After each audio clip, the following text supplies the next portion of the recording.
periodista cubano, madridista, por supuesto, que actualmente reside en Rusia.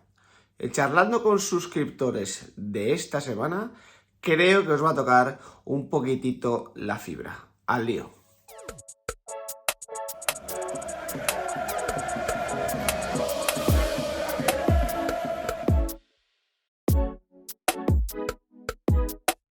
¿Qué tal, familia? ¿Cómo estáis? Antes de empezar con la charla con Héctor, comentaros que la conexión allí donde está Héctor no es muy buena. Aún así, vamos a intentar hacerlo de la mejor manera posible. Si por lo que sea se congela un poco la imagen y tal, pues para que no sea, para que no quede mal, no os preocupéis que de la edición ya me encargo yo. Porque hoy, sobre todo, más importante que verme a mí o que ver a Héctor, lo importante es escuchar. Y ahora vais a entender por qué. Héctor es un cubano que ahora mismo está trabajando en Moscú. Yo creo que ya con solo deciros eso os podéis hacer la idea de la historia que puede tener que contar este hombre y que además, por supuesto, es madridista, que hemos venido a hablar de eso un poco. Héctor, bienvenido y muchas gracias por el esfuerzo de poder estar aquí. Buenas, Guillo, gracias a ti por la invitación mutua, porque creo que fui yo el que te dije que quería charlar contigo de cualquier tema, sobre todo de Real Madrid. Y un saludo a todos los seguidores que tienes, que yo sé que son muchos y que son muy asiduos. Muchas gracias. Sí, es verdad que me mandaste un correo. Aprovecho esto para decir a la gente que hay correos que tengo sin responder, mensajes privados sin responder para lo de charlando con suscriptores, porque no me esperaba tanto volumen de peticiones y entre eso, la heredera, tal, es que no me da tiempo. Pero que sepáis que os tengo a todos apuntaditos y voy respondiendo cuando puedo. El propio Héctor puede decirlo porque le respondí y casi hasta 10 días después no le volví a contactar para que hiciéramos la colaboración. Pero la primera Bueno, pregunta pensé, obligada, como siempre, ¿cómo pensé conociste que el ya habías canal? olvidado. Bueno, yo soy una polilla de YouTube y todo lo que tenga que ver con el Madrid me sirve. Entonces voy entrando a YouTube por YouTube, mirando lo que están haciendo, mirando las cosas. Ya yo había seguido porque un amigo me recomendó, oye, tienes que ver a Iñaki Angulo, que es madridista y habla claro. Y entonces, bueno, un día Iñaki Angulo te mencionó por alguna cosa, Quillito, no sé qué más, y yo dije, bueno, hay que ver a Quillo este. Entonces, vi a Quillo por Iñaki, seguí también a Ramón, después me cayó Miguel. O sea, sigo algunos más, pero de Madrid, ustedes, porque ya creo que con lo que ustedes hacen diariamente, uno se va informando y va teniendo claridad de las cosas que van pasando y se puede ir alejando un poco de los medios tradicionales, de algunos programas de televisión y esas cosas que uno tiene que ir dejando de un lado para tener un poco la cabeza limpia con lo que tiene que ver con el Madrid y todas las cosas esas. Me ha ido bien, me despierto por las mañanas con el análisis de las portadas. Es casi que a veces te demoras un poquito más, a veces un poquito antes, pero bueno, por ahí te sigo siempre. Bueno, debo decir, normalmente el análisis de las portadas es a las 9:30, aquí hora española. Si tardo más, aquí la culpa es de la heredera. Yo la culpo a ella de todo, de este tipo de casos, porque claro, si llego un poco tarde es porque me ha dado una noche de categoría. Pero me gusta que me digas lo de información tal, porque tú, Héctor, para la gente que no lo sepa, eres periodista cubano. Bueno, por el acento ya lo intuíamos, pero trabajas en Moscú. Yo creo que ahí hay una historia, por lo menos que merece la pena ser contada, así que este espacio es tuyo, cuéntanos.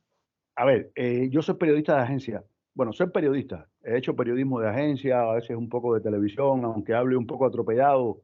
Si tú sabes lo que dice, bueno, siempre te abre algún espacio en alguna parte, en algún periódico, pero soy periodista de agencia.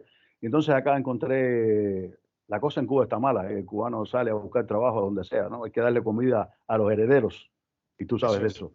Y entonces se me apareció una oportunidad en Moscú antes de la guerra, por supuesto, hace ya 4 años y vine y me ha ido bien porque yo vine con papeles legales, con contrato de trabajo, con todas esas cosas, ¿no? Que los cubanos, acá en Moscú hay, yo que te diría, miles de cubanos que vienen, que están ilegal, que tienen que trabajar duro en la construcción, que tienen que trabajar duro en lo que sea, ¿no? Y entonces, pues yo tengo mi estatus legal, no tengo ningún problema, tengo trabajo, tengo un buen salario y agradezco por la oportunidad que me dieron, pero Moscú se ha complicado, o sea, Rusia se ha complicado, llegó la guerra, primero llegó el COVID y eso creó, complicó un poco las cosas. Y después la guerra y las sanciones, y ahora mismo yo te decía, hace un rato por interno que a veces para conectarte, para ver algo en alguna red social, tienes que utilizar una VPN, la conexión es mala.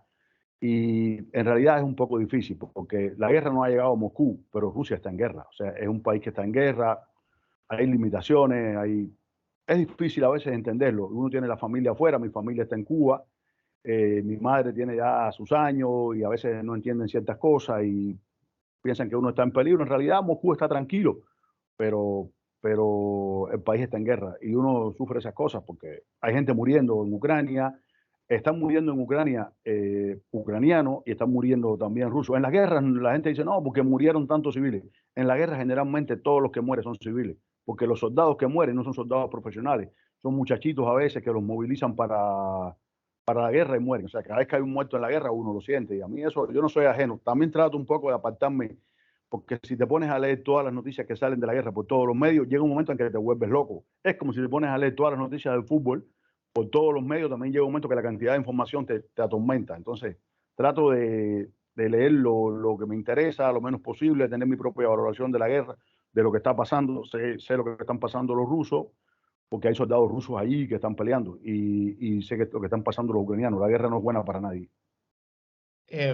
Claro, esto a mí me lleva a una reflexión rápida. Es decir, tú te vas de Cuba hace años. Cuando te vas de Cuba, tú estando tan lejos, serías el que estaba preocupado por su familia en Cuba, a ver qué tal estaban, a ver cómo les iba el día a día, tal. Ahora, yo supongo que tu familia también, por el otro lado, empieza a estar preocupada. ¿Cómo llevan ellos que tú estés en Moscú? Porque al final, estando en Cuba, ellos tampoco tienen la noción exacta de lo que está pasando en el día a día. Saben que hay una guerra, saben que hay un conflicto, tal. ¿Están muy preocupados en tu familia y en Cuba? Supongo que sí, claro. Claro, a ver, Quillo, yo soy un poco aventurero. Yo he pasado una parte de mi vida en África, otra parte en Bolivia, hasta 5 años en Bolivia. He estado por Haití en tiempos malos y ahora estoy por acá. Y mi familia está un poco medio que adaptada, ¿no? A que yo no esté siempre ahí, pero sí se preocupan, claro. Y yo me preocupo de mi familia en Cuba. En Cuba la situación es muy difícil. Si estás al tanto, eh, podrás saber, pero en Cuba es extremadamente difícil la situación económica, extremadamente difícil lo que está pasando. Entonces yo me preocupo, yo vivo como 5 vidas en Cuba, o sea, vivo mi vida aquí, la vida de mi madre, la de mis hijos, la de mi hermana. Entonces mi familia vive la vida de ellos allá y vive la mía aquí, porque todos los días hablamos varias veces, a veces sabemos hasta lo que comemos, cada uno, lo que hacemos, ¿no? Todo. Entonces es un poco complicado y el tiempo un poco apretado. Para estar al tanto de todo y de todo tienes que tener, o sea, tendría el día que tener como 38 horas y el día solo tiene 24. Y además de eso, tengo que ver el fútbol, que entonces es como el momento, es como la paz, ¿no? La paz que Sí. uno tiene. Va a jugar en Madrid, te planificas y entonces dices, bueno, a partir de hoy a la tal hora no me llame nadie, que tengo que ver el fútbol, que es con el mismo trabajo que paso para conectarme, para hablar con las personas, también lo pasas porque ya aquí las televisoras no te venden el servicio, o sea, las empresas no te venden el servicio de la liga, como Ujú. pasaba antes, ni de la Premier, ni nada de eso. Y entonces es un poco enredado, sí. Es casi como en Pa- Cuba.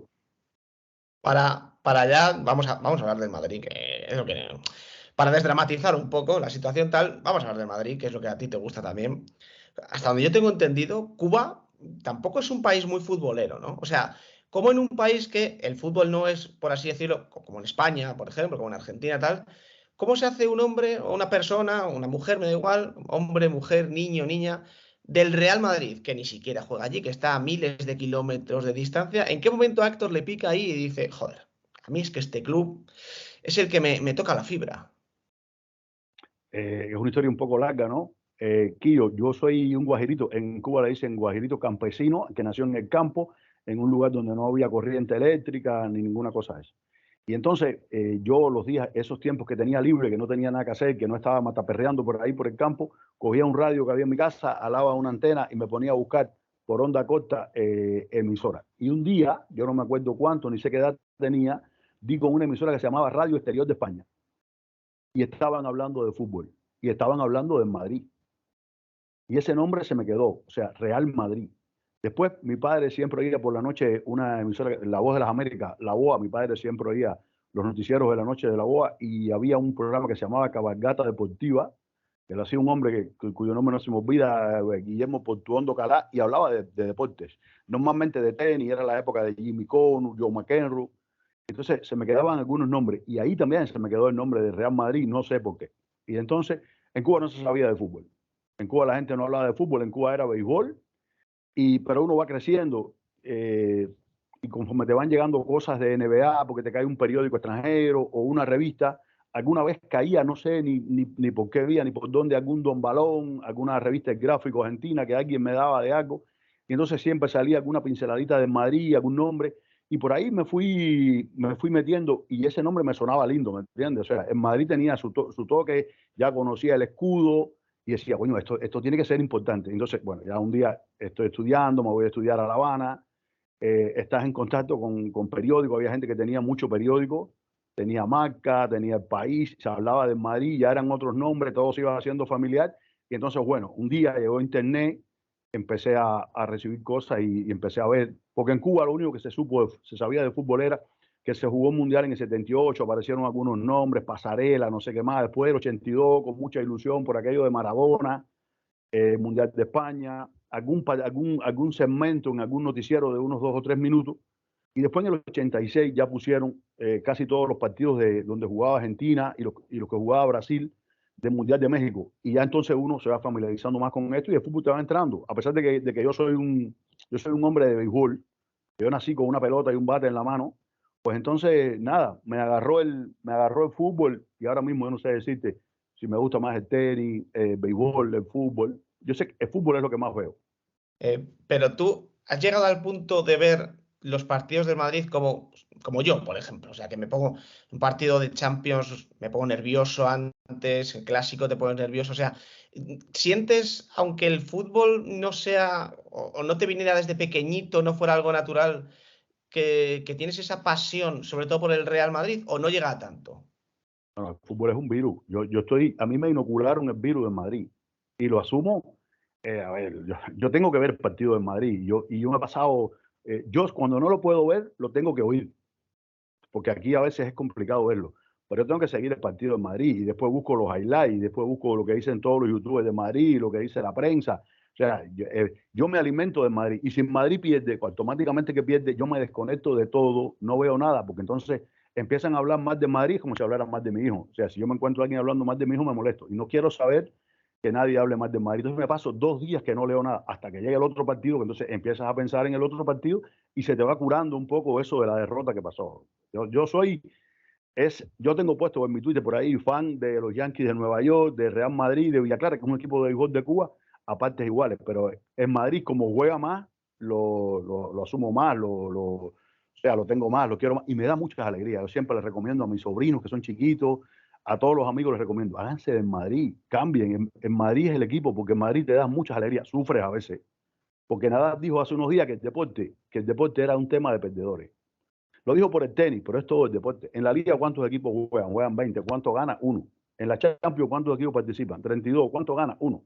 Entonces, como el deporte es de perdedores, si tú quieres ser feliz, tienes que ir con el que más gana. Y yo te digo, yo no soy, a ver, ese discurso único de Barça de que nosotros perdemos pero jugamos bonito. No, no, no, a mí no me interesa que Madrid juegue bonito, no. Yo quiero que Madrid, pam, pam, gane el partido y yo me voy feliz a dormir. 1-0, le tiraron como la final de la Champions. Le tiraron a Courtois 13 veces, pero en Madrid metió una, ganó y la Champions está en casa. Es lo que a mí me preocupa. Si juega Sí. bien, mejor. En ese lado estamos bastante de acuerdo. Además, me ha gustado mucho lo del Madrid. El Madrid es un virus que tengo inoculado. Yo decía antaño, el Madrid es una especie de droga, o sea, es imposible salir del Madrid. Antes has comentado que eras y eres periodista, y ya sabes que yo tengo una sección que analiza las portadas. Como periodista, primero como periodista, luego vemos como aficionado. Tú como periodista, cuando ves el análisis de las portadas y ves algunas portadas, ¿qué te viene a la cabeza? Por ejemplo, la portada de Mundo Deportivo, azote blanco, una foto de Lewandowski que le ha metido un gol al Madrid en 10 años. ¿Tú qué piensas del periodismo en ese momento? No, a ver, yo cogiera, si fuera profesor de periodismo y estuviera dando clases de medios, de escritos, de periódicos, yo cogía el análisis de las portadas y se lo ponía de vez en cuando a los estudiantes para que fueran viendo, ¿no? Y tuvieran una idea. O sea, a veces no tienes nada que vender, ni tú mismo te lo crees y sacas una cosa de Lewandowski que le marcó 4 goles con el Dortmund a Madrid, para, no sé, ilusionar, para que la gente te compra, te lea, pero y eso no se lo cree nadie. O sea, hay una cosa ahí que a mí, cuando ves que dice Azote Blanco, dice, pero estos tipos en qué mundo viven. El que hizo esto, esto es un onanismo, y entonces es una cosa así. A ver, también, yo te digo algo, también As y Marca también se la comen. O sea, el periódico a veces no tienes que poner de portada, porque yo he trabajado en un periódico y tú dices, bueno, ¿y qué portada pongo hoy? Pero con las portadas del clásico no tenían que irse con lo de Lewandowski, Azote Blanco. ¿Qué Azote Blanco? Sí. ¿Cuántas veces Madrid ha eliminado a Lewandowski? Yo creo que el azote blanco es en Madrid. Estoy de acuerdo, por eso a mí me sorprendió mucho esa portada y me hizo gracia, porque además es una portada, yo ya sabéis que tengo la teoría de que la prensa catalana se ríe de los culés, o sea, ellos intentan reírse del Madrid y lo que hacen es reírse de los culés a los que tratan casi como bobos. Te he preguntado por la parte periodística y ahora, por la parte de suscriptor del canal, ¿el análisis de las portadas tú también lo consideras la sección estrella o hay alguna otra que tú digas, no, a mí me gusta, por ejemplo, yo qué sé, charlando con suscriptores o las notas a los jugadores?